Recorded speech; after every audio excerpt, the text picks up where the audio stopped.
York? Brooklyn. Brooklyn, New York. She raised her son, and a particular situation came about where she asked her son to go and get something for her. I want to say it was something along the lines of, wasn't it drugs? I forgot what it was, but I know she wanted him to go to the store or something.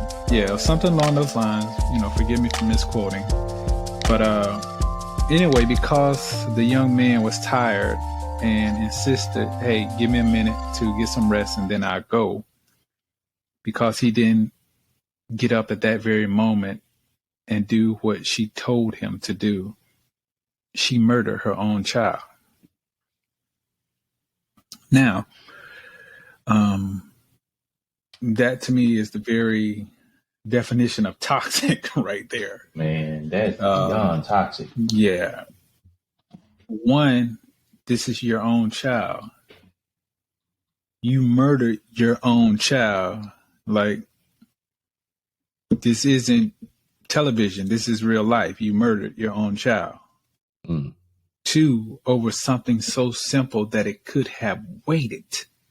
Right. I don't give a dang what it was, whether it be drugs or a freaking sandwich from the corner store. It could have waited. Yeah. So, three, your son is not here anymore. Four, your ass in jail. Exactly. That's my point. You locked up. Most likely, they're not going to let you out. Mm-mm. That case had such a high profile on it. And again, this is, something that has been done in history before, many times before. But at this day and age, and I'm going to broaden the topic here a little bit, when it comes down to a mother and father treating their child like that, like, have we learned nothing from history? Our own history, the history of our own families, like, not only our culture, but our own families. Like, there are certain things that I grew up with, as a child, that I witnessed, that my son will never witness from me or anyone that's right. close to me. Never. It'll never happen. Mm. And I know some people say don't ever say never, but never goddamn happen. Never, never, never, never, never. But it just blows me away that we are still repeating the same cycle in this day and time in history. Mm-hmm. Like, when will we get it? We can't keep doing the same thing, expecting a different result. Like, people have really got to get over this whole racial thing and this inequality thing as far as the sexes and stuff. Like, as long as we keep on fighting against each other, man, we're not going to get anywhere. Yeah. And we can point the finger at the powers that be all we goddamn want to, but it's not going to change unless we as the people change it. I don't know, people be like, well, you're an idealist. Maybe I am. Mm-hmm. And it'll probably be a long time before actual changes on that level will happen. I'll probably be long gone. But I think it's going to take something miraculous to come about in our society and across the world that's going to make the people stop and say enough is enough. Yeah. Pretty much. I mean, that's what it is. I can't understand it. I just can't understand it. I refuse to try. It happens too much. Along that lines, but not the same is, right. These kids who are at home and they happen to get a hold of their parents' guns and end up shooting themselves or a sibling. Which is crazy to me. Oh, horrible. Yeah. And on the lines of what you were saying, and I think, I want to say you sent it to me or I sent it to you or whatever we talked about, whatever the case may be. So the little jackass kid who got mad at his mother because she wouldn't buy him something on Amazon or something. He shot his mother. I want to say it was a game or something. It was either a game or something for a game. Right. And it's like it's so much in there to unpack. But at the end of the day, I'm trying to understand at what point in this child's upbringing did he not have respect for, no, I'm not getting it for you. No, you don't deserve it. No, you don't need it. Like, and why was this gun accessible to this child?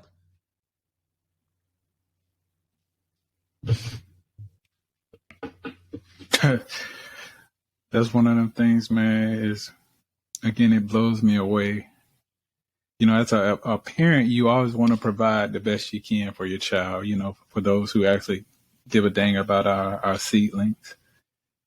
But I'm of the practice of no is something each child should learn the definition and learn the definition very well.